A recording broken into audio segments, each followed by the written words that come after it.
E nós que estamos aqui vamos partilhar a palavra de Deus. Quantos amam a palavra de Deus? Aleluia. Abra sua Bíblia ali em Mateus capítulo 16. Mateus capítulo 16.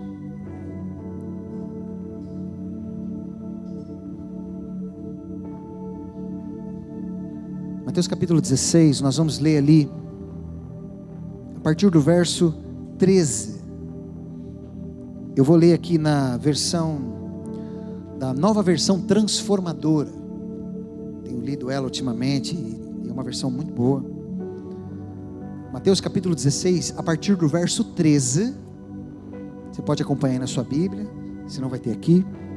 Diz assim: quando Jesus chegou à região de Cesareia de Filipe, perguntou aos seus discípulos: quem as pessoas dizem que o Filho do Homem é?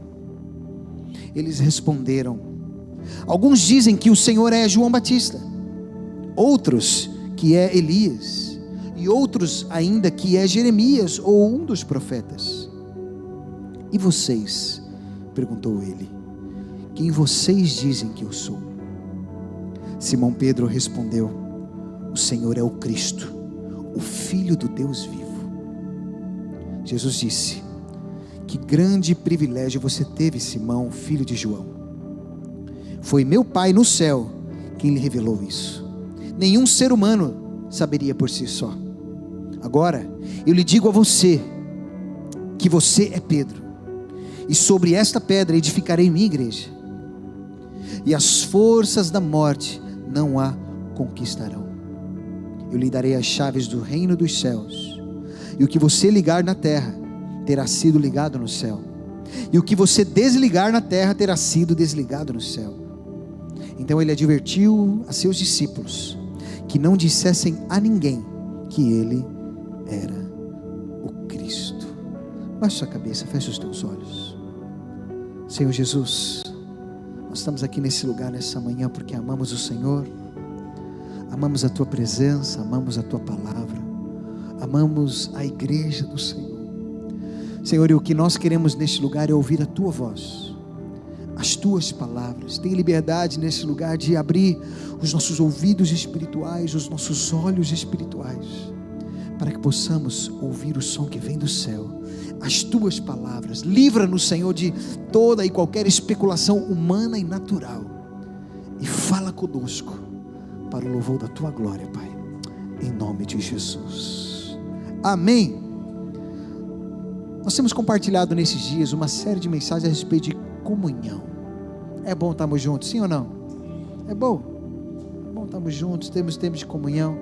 Na primeira semana nós compartilhamos aquela palavra baseada no Salmo 133, onde o salmista Davi ele fala: ó quão bom e agradável que os irmãos estejam em união. Não é bom estarmos juntos? Tivemos ontem juntos jogando futebol. Não é bom estarmos juntos? Comunhão não é algo natural. Para a igreja não é mero entretenimento, é estar juntos. Eu costumo dizer que quando Jesus ele chamou os discípulos dele, depois de ter chamado os 12 discípulos, o que você acha que Jesus fez? Vamos tudo para o monte orar e jejuar? Vamos nos consagrar e vamos pregar? Não, sabe o que Jesus fez, irmão? Foi para uma festa de casamento que durou 7 dias. Você fala que absurdo. Comunhão, irmão, estar junto, isso é espiritual, é fundamental. Por isso que a palavra diz que é bom e agradável estarmos juntos. Fala para quem está do seu lado: é bom estar com você hoje, é bom estarmos juntos, tomarmos um pequeno almoço juntos, almoçarmos juntos, né, Gabriel? Eita, assar uma carninha juntos, aleluia, oh glória, tomarmos um cafezinho junto, é tudo bom, irmão, é bom, é agradável. Também compartilhamos na outra semana sobre a importância da comunhão na mesa, porque nós vemos que Jesus muitas das vezes, e quando você vai ler nos evangelhos, muitos dos ensinamentos de Jesus tinha uma mesa envolvida, era ao redor da mesa. E filho, onde tem mesa tem comida, aleluia. E a não ser que a gente esteja em jejum, a gente gosta de comer, sim ou não? A gente gosta. Semana passada nós fizemos a despedida do solteiro do Pedro. Rapaz, eu nunca vi um churrasco durar 12 horas. falando e comendo, apaga, acende de novo, apaga, acende de novo. Por quê? Você acha que é só pela carne? Claro que não, também, aleluia. Mas é o estar juntos. Você vê que acende a churrasqueira, os irmãos estão tudo ali à volta. Não apenas para comer, mas compartilhando.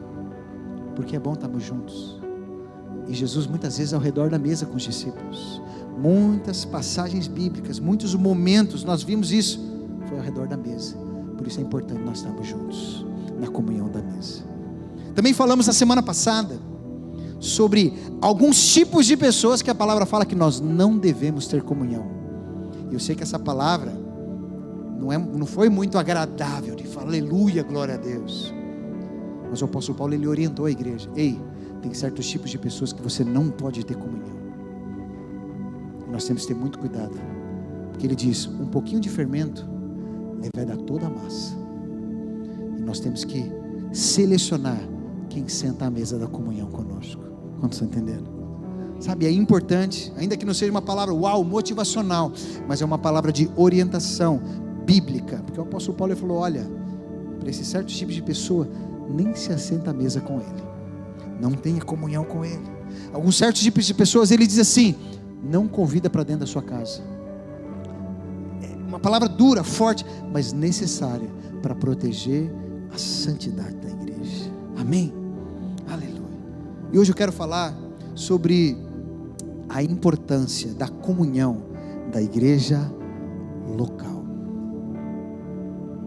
Essa passagem que nós vemos aqui foi a primeira vez que Jesus falou a palavra igreja. E essa palavra não é, olha aqui para mim, não é uma palavra religiosa, não era uma palavra cristã, não foi uma palavra que Jesus inventou, tanto que muitas das vezes que Jesus ele fala algo para os discípulos e eles não entendem, depois eles perguntam, Jesus, nos explica isso. Mas dessa vez os discípulos não perguntaram nada, porque eles já sabiam, eles já entendiam. A palavra igreja que nós conhecemos é a palavra que vem do grego, que é eclésia. E Jesus, quando ele chega ali em Cesareia de Filipe, já existia uma eclésia. Inclusive esse livro, Eclésia, fala sobre isso. Porque a palavra eclésia vem do grego, onde os gregos usavam a eclésia, que era a reunião da assembleia deles, para tratar das coisas concernentes ao povo. E o Império Romano usou disso para criar uma eclésia romana, a qual era um grupo de elite de pessoas que se infiltrava nas aldeias, nos povoados, se infiltrava nos povoados para influenciar as pessoas de que o Império Romano era bom. Essa era a eclésia do Império Romano. Eles se infiltravam e falavam, não, o Império Romano é muito bom, eles trazem estrutura, trazem estradas, trazem sistema de água. Eles influenciavam para dizer que o Império Romano era bom. E Jesus, dentro desse contexto, que já havia ali para os gregos, já havia ali no Império Romano, ele disse, eu vou edificar a minha eclésia, o meu grupo de elite. Agora, olha só o que diz, o que significa essa palavra eclésia, do grego, é uma palavra que é dividida em duas. Ek, que significa para fora, e o clésia significa chamados. Isso é, a palavra eclésia significa chamados para fora. Era um grupo de pessoas, uma elite treinada para ser chamados para fora, para influenciar. Isso te diz alguma coisa? Essa é a eclésia de Jesus. Agora, a Bíblia Strong, que é um dicionário bíblico muito conhecido, olha só o que ela define, o que é a palavra eclésia. Ela diz, é um ajuntamento de cidadãos, convocado de suas casas, para algum lugar público, uma assembleia. É um ajuntamento, é uma assembleia do povo, convocada no lugar público do conselho, com o propósito de deliberar. É a assembleia dos israelitas. Qualquer ajuntamento ou multidão de homens reunidos por acaso tumultuosamente, olha esse sentido, sempre tem ajuntamento. Não existe eclésia sem ajuntamento.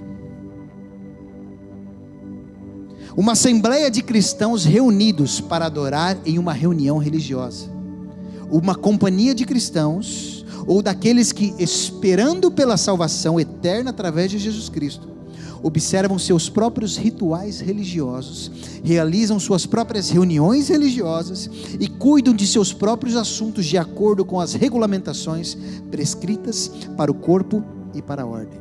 Essa é a definição de eclésia, biblicamente.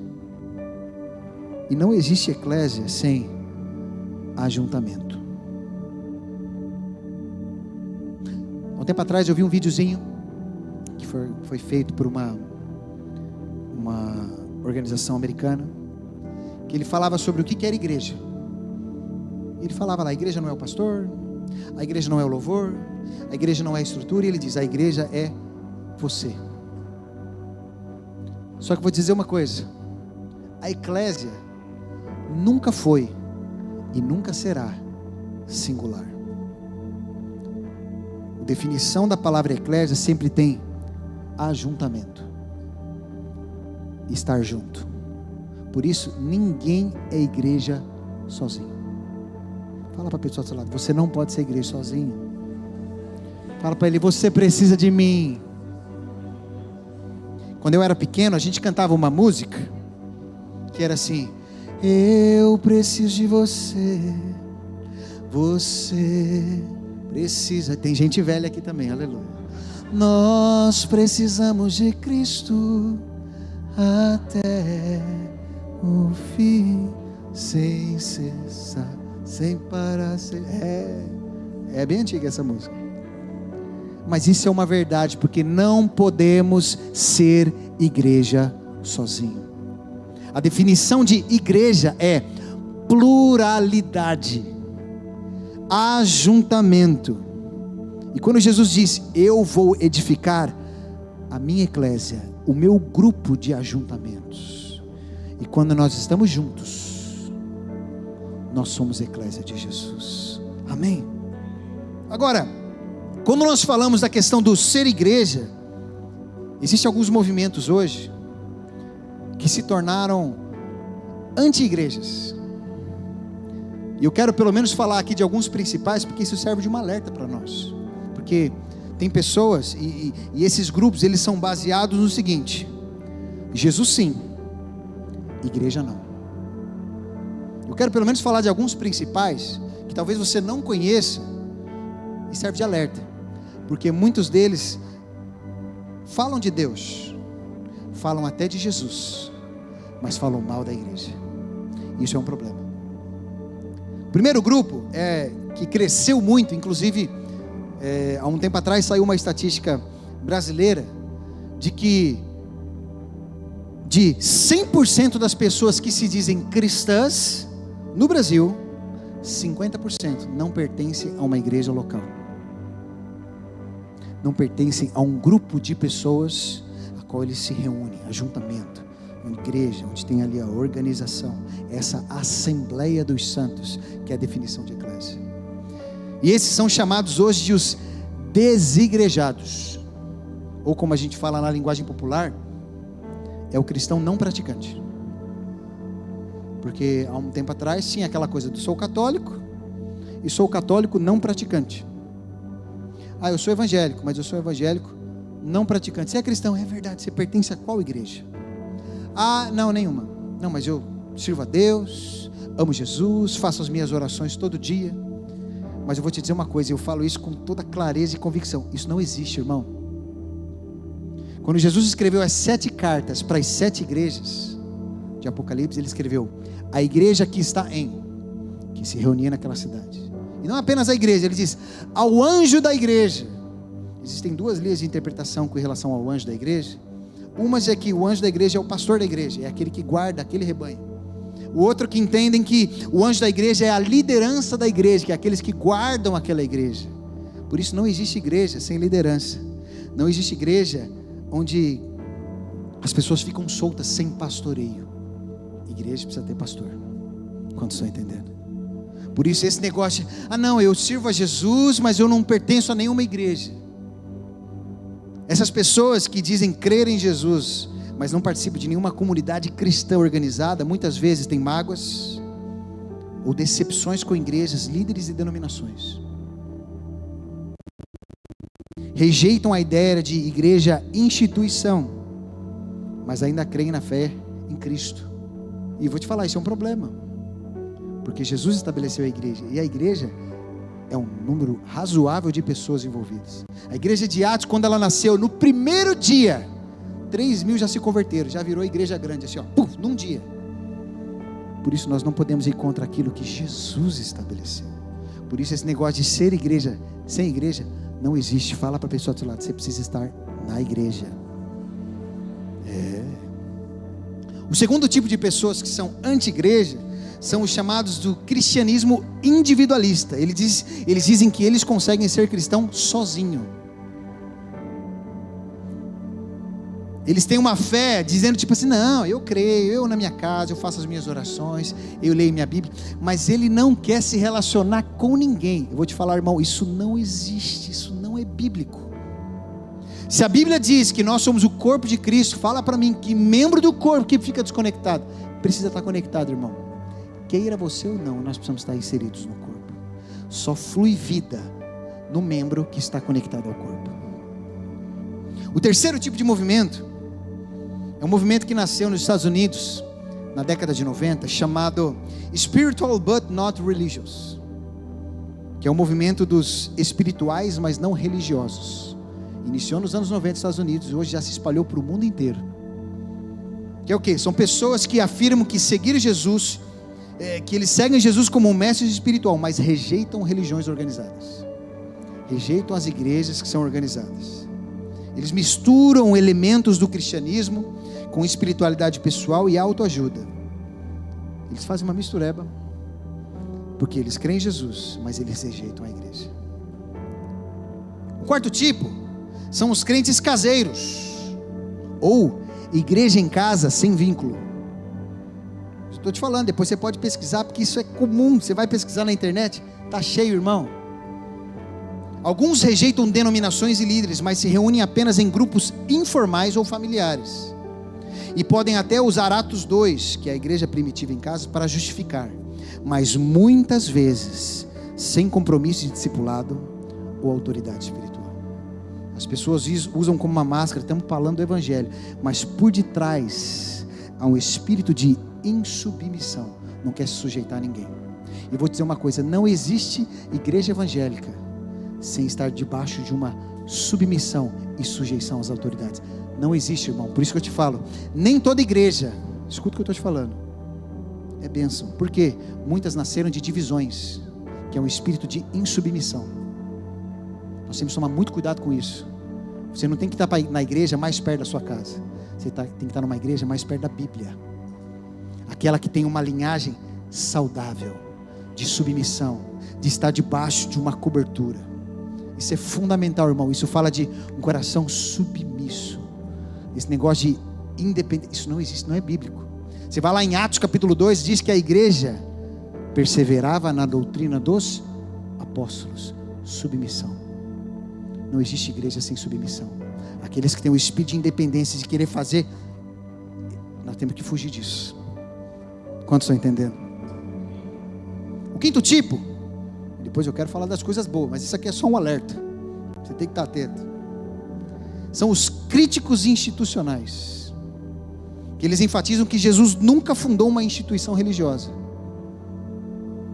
mas uma comunidade de discípulos. Não, o importante é ser discípulo. Não precisa ter uma organização, não precisa ter um prédio, não precisa ter o número de contribuinte de pessoa coletiva da igreja, que nós temos, aleluia. Não precisa de nada disso. Mas a igreja de Jesus, já logo no início, foi muito grande. 3.000 se converteram só num dia, era muito grande. E era preciso ter um lugar para se reunir. A Bíblia diz que eles se reuniam no templo e nas casas. E o templo devia ser grande, para se reunirem todos. Isso mostra que, olha aqui para mim, é impossível separar Jesus da igreja. A igreja é perfeita? Não. Tem gente louca na igreja? Tem. Tem pastor maluco? Tem também, irmão. Mas ainda assim, continua sendo a igreja de Jesus. O apóstolo Paulo, antes de se converter, ele perseguia a igreja, sim ou não? Agora, você acha que ele perseguia porque ele era maluco? Porque ele era um marginal? Porque ele era um louco da cabeça? Não. Sabe por que ele perseguia? Porque ele era um religioso fiel. Ele pregava, ele conhecia toda a lei, ele foi criado aos pés de Gamaliel. E por que ele perseguia a igreja? Porque ele achava que a igreja estava fora dos ensinamentos do próprio Deus, da lei de Moisés. E você conhece a história, quando ele se converteu, Jesus apareceu para ele. Ele era um perseguidor da igreja, consentiu na morte do primeiro mártir, que foi Estevão. E Jesus aparece para ele e disse para ele assim: Saulo, Saulo, por que você me persegue? E ele pergunta: quem é o Senhor? Ele diz: eu sou Jesus, a quem você persegue. Mas ele estava perseguindo Jesus? Ele estava perseguindo a igreja de Jesus. Porque quem persegue a igreja, persegue a Jesus. Quem fala mal da igreja, fala mal de Jesus. Por isso que eu falo isso para os irmãos: nunca fale mal de nenhuma igreja, porque não existe nenhuma perfeita. E se você encontrar alguma perfeita, por favor, não entre lá, senão ela vai deixar de ser. Porque não existe. Mas ainda assim, é a igreja de Jesus. Eu quero que você pegue a sua Bíblia. Eu quero ler aqui pelo menos 4 versículos que fundamentam essa verdade. Porque uma das figuras de que a igreja é o corpo de Cristo. E não tem como, irmão, separar o corpo da cabeça. Não faz sentido. É decepar Jesus. Abra lá em 1 Coríntios capítulo 12. Eu quero ler o verso 27. 1 Coríntios 12, 27. Diz assim: juntos todos vocês são o corpo de... Diga bem forte: o corpo de... Falar para a pessoa que está... Juntos nós somos o corpo de Cristo. Não é separado, irmão. Juntos somos o corpo de Cristo. E cada um é uma parte dele. Um são a cabeça. Cabeça não. Um é o pescoço, um é o dedinho, outro é a barriga, e por aí vai. Outro texto, Efésios capítulo 4, verso 12. Efésios 4, 12. Diz assim: eles são responsáveis por preparar o povo santo para realizar sua obra e edificar o corpo de Cristo. Somos o corpo de Cristo. Romanos capítulo 12, o verso 5, o apóstolo Paulo diz assim: assim é também com o corpo de Cristo. Somos membros diferentes do mesmo corpo, e todos pertencemos uns aos outros. Olha essa frase: todos pertencemos uns aos outros. Fala para quem está do seu lado: meu irmão, você me pertence. Eita, nós, hein? O marido agora fica feliz de falar isso para a esposa, né? Eu falo para a Diane: você é minha, eu sou seu dono, eu te pus no meu nome. Eita, está no meu nome ali, passei para o meu nome. Colossenses capítulo 1, olha só o que diz o verso 18. Colossenses 1, 18. Diz assim: ele é a cabeça do corpo, que é a... Vou perguntar de novo. Ele é a cabeça do corpo, que é a... É a igreja, que é o corpo de Cristo. Ele é o princípio supremo sobre os que ressuscitam dos mortos. Portanto, ele é o primeiro em tudo. Nós somos o corpo de Cristo. Aleluia. E quando nós estamos juntos, nós somos esse corpo, somos a igreja. Quantos estão entendendo? Agora, o que eu quero compartilhar aqui são os chamados mandamentos recíprocos. São os mandamentos bíblicos que você só consegue cumprir se você estiver na igreja. É impossível, irmão, você estando em casa sozinho, cumprir os mandamentos recíprocos, que a palavra está cheia, se você não estiver numa igreja local. É impossível. Por quê? Vou te mostrar. Por que é os recíprocos? São os mandamentos que tem aquela frase: uns aos outros. E vou te falar, são, sabe quantos? 25. 25 que estão na Bíblia. Aí tem o 26º, que é o não derrubarás o irmão no futebol. Aleluia. Oh, Jesus. Eu quero rapidamente falar os 25, porque se nós formos falar todos aqui, a gente não vai sair daqui hoje. Mas é rápido. Aguenta aí um pouquinho. O primeiro mandamento é: amem-se uns aos outros. Fala para a pessoa do seu lado: nós devemos nos amar uns aos outros. E pode falar: você na sua casa é muito fácil amar uns aos outros, é sua família. Agora vai amar aquele irmão que é chato pra caramba. É esse aí que nós temos que amar. Jesus chamou a atenção. Vocês ouviram, né? Ame os que te amam e odeie os seus inimigos. Eu, porém, vos digo: ame os seus inimigos e ore por aqueles que vos perseguem. Eita, esses são difíceis, irmão. Aquele irmão que você fala: Jesus, me ajuda.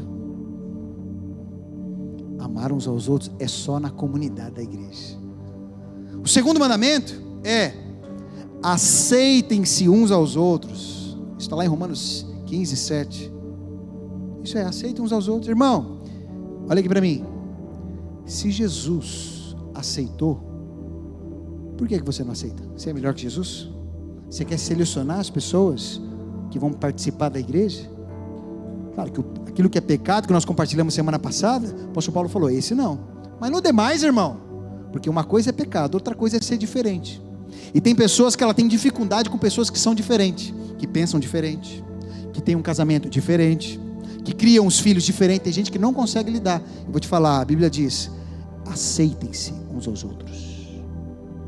Terceiro, saúdem-se uns aos outros. Tem que cumprimentar, irmão. Passou pelo irmão, cumprimenta. A paz do Senhor, meu irmão. Sim ou não? Você passa ali, paz do Senhor. Quarto, tenham igual cuidado uns pelos outros. 1 Coríntios 12, 24. 5. Sujeitem-se uns aos outros. Se sujeitar uns aos outros. 6. Suportem-se uns aos outros. Ai, Jesus. Mas olha aqui para mim, eu sei que a gente usa essa frase do suporte, a gente acha: eu não suporto aquele irmão. Mas não é suportar de tolerar, é de dar suporte. Aquele irmão é complicado, dá um apoio para ele quando ele precisar. Precisar, apoia aqui, irmão. Dê suporte. 7. Está lá em Gálatas 5:25. Cada um deles tem a referência bíblica. Se você quiser, depois te passo. Não tenham inveja uns dos outros. Aí o irmão chega de carro novo. Sei não, hein? Será que o irmão está sendo dizimista? O irmão está usando dinheiro de dízimo para comprar carro, hein? Às vezes só está refletindo a inveja, né? Então se alegra com o irmão e ainda pede uma boleia para o irmão, aleluia. Sim ou não? Glória a Deus. 8. Deixem de julgar uns aos outros. Romanos 14, 13. Eita, aleluia. Porque uma coisa que nós falamos a semana passada, nós devemos julgar as ações das pessoas. Se a pessoa cometeu um pecado, como liderança você julga, mas julgar as intenções não. Só o Senhor é que julga as intenções do coração. Por isso que o apóstolo Paulo fala: não julguem uns aos outros, nesse sentido. 9. Não se queixem uns dos outros. Porque aquele irmão passou por mim, nem me deu oi. Irmão, para de ficar fazendo queixinha, irmão. Não se queixem uns dos outros. Está aqui, Tiago 5:9. 10. Não falem mal uns dos outros. E tem gente que fala mal dos outros com ar de espiritualidade. Irmãos, precisamos orar pelo fulano de tal, porque o fulano de tal está fazendo isso, e é um absurdo. Irmão, toma vergonha, né? 11. Gálatas 5:14. Você vai se assustar com o que eu vou te falar aqui, irmão. Isso aqui o apóstolo Paulo escreveu para a igreja. Gálatas 5:14 e 15. Não mordam, nem devorem uns aos outros. Olha o nível que era a igreja de Gálatas, irmão. Você acha isso um absurdo? Eu ouvi de um pastor que trabalhava como missionário no meio dos índios. E sabe como é que os índios resolvem os problemas? É na porrada, irmão. Estavam lá na igreja, os irmãos discutiram, ele começava a sair na pancadaria, e ele falou: você vai fazer alguma coisa? Não, daqui a pouco eles terminam de resolver. Depois terminou de resolver, levanta, está tudo certo? Está tudo certo. O apóstolo Paulo tem que orientar: não mordam, nem devorem uns aos outros. Eita Deus. Versículo número 12. Não provoquem uns aos outros. Tem irmão que provoca, mas a gente não pode aceitar a provocação. O irmão me derrubou, mas eu não derrubei ele, aleluia. A gente não aceita a provocação, aleluia. Oh Jesus. 13. Não mintam uns aos outros. Agora olha aqui para mim. Eu vou te falar a hora que o crente mais mente. São duas. É a hora que ele está cantando. Te dou toda a minha vida, mas não consegue nem dar o dízimo. E o segundo é quando você pergunta para ele se está tudo bem. Infelizmente, muitos não estão e falam que está tudo bem. Vou te falar, meu irmão, olha aqui para mim, isso é mentira, sabia? Se algum irmão que estiver próximo de você perguntar, você está bem? Fala, não estou passando por isso, por aquilo, ora por mim. Irmão, seja sincero, para de mentir. Quantos estão entendendo? Porque aí depois o irmão fica mentindo. Aí depois ele acontece o problema, porque ninguém se preocupa comigo. Mas a gente pergunta se está tudo bem, você fala que está tudo bem. Fala a verdade. Sim ou não? Por isso fala para quem está do seu lado, não minta para mim, meu irmão. 14º mandamento recíproco, que está lá em Tiago 5,16. Confessem pecados uns aos outros. Eita! Tem gente que não gosta dessa parte. Por que não gosta dessa parte? Porque muitos querem viver, sabe de quê? De aparência. A Bíblia diz que quando a gente peca, confessa para o seu irmão. Se você ler o texto de Tiago 5,16, confessai, pois, os vossos pecados uns aos outros e orais uns pelos outros para seres curados. Quando a gente erra, a gente precisa compartilhar com alguém para que alguém ore por nós. Poxa, errei, ora por mim. É preciso, e só dá para fazer isso como, irmão? Estando na igreja, como comunidade. 15º, perdoem-se uns aos outros. Você já perdoou alguém hoje? Pode ser que você já tenha que perdoar a sua esposa que te fez chegar atrasado. O que acontece? O esposo faz chegar atrasado também? Tem esposa que faz isso também? É mais raro, né? Perdoa. Perdoa aquele que te derruba no futebol. A gente perdoa, aleluia. Bebê. 16º, edifiquem-se uns aos outros. Está lá em 1 Tessalonicenses 5,11. Como que a gente vai edificar uns aos outros se eu quiser ser igreja sozinho? Nós precisamos uns aos outros para edificarmos uns aos outros. Amém?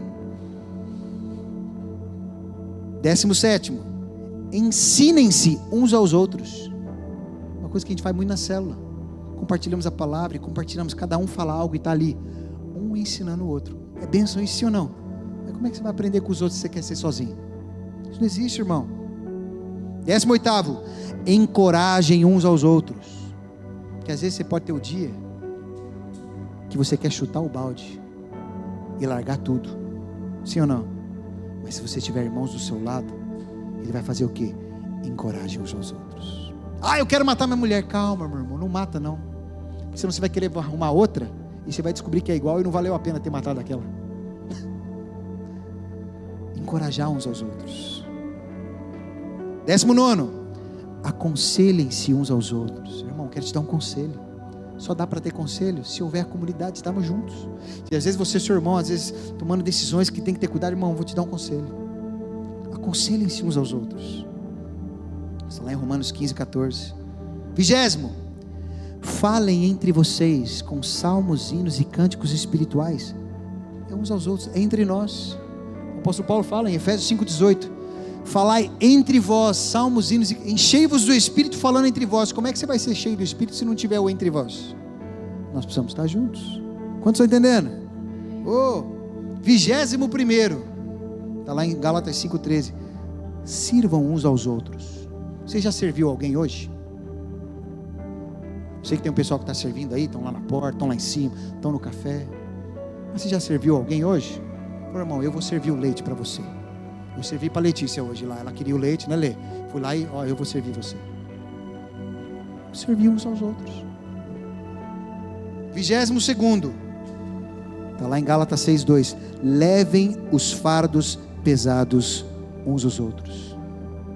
Isso fala de quê? Ajudar o irmão. A vida está difícil, irmão. Estou aqui para estar junto contigo. O irmão está passando por maior dificuldade. A gente faz aquilo. Vamos juntar os alimentos. Vamos partilhar o encargo. O que eu comer, você come. Estamos juntos. Está precisando? Estamos aqui. Isso fala de quê? Partilhar o fardo, irmão. Só tem como ser isso, comunidade, igreja. Estamos juntos. 23º. Isso está lá em 1 Pedro 4,7. Sejam hospitaleiros uns dos outros. Você gosta de receber gente na sua casa? Porque tem gente que até recebe em casa, Mas fica assim, ó, não encosta aqui, ó, não entra aqui, ó, não pisa aqui. Irmão, isso não é ser hospitaleiro não, irmão. Deixa, irmão. Você faz assim, você chegou no dia da cela, você tem um tapete que é muito caro, enrola o tapete, põe no cantinho, mas deixa os irmãos à vontade. Se sujar o sofá, não tem problema, chama a Melissa, depois ela limpa para você. E o Fernando. Mas seja hospitaleiro. As pessoas quererem, tá? Nós devemos ser hospitaleiros uns dos outros. 24º, está lá em Efésios 4:31. Sejam bondosos uns para com os outros. Você é bondoso com o seu irmão? Você faz aquela carinha de bondoso? Está aqui, irmão. Porque tem gente que você olha, tem uma cara de bravo, né? Irmão, misericórdia. A Bíblia diz que o coração alegre formoseia o rosto. Tem uma atitude de bondade com o seu irmão. Mesmo se ele te derrubar no futebol, sorri para ele, seja bondoso. Não tem problema. Oh, Jesus. É nessas horas, né? Mas aleluia. E o 25º mandamento recíproco, está lá em Tiago 5,16, é: orem uns pelos outros. Como é que nós vamos orar uns pelos outros se não estivermos juntos como igreja?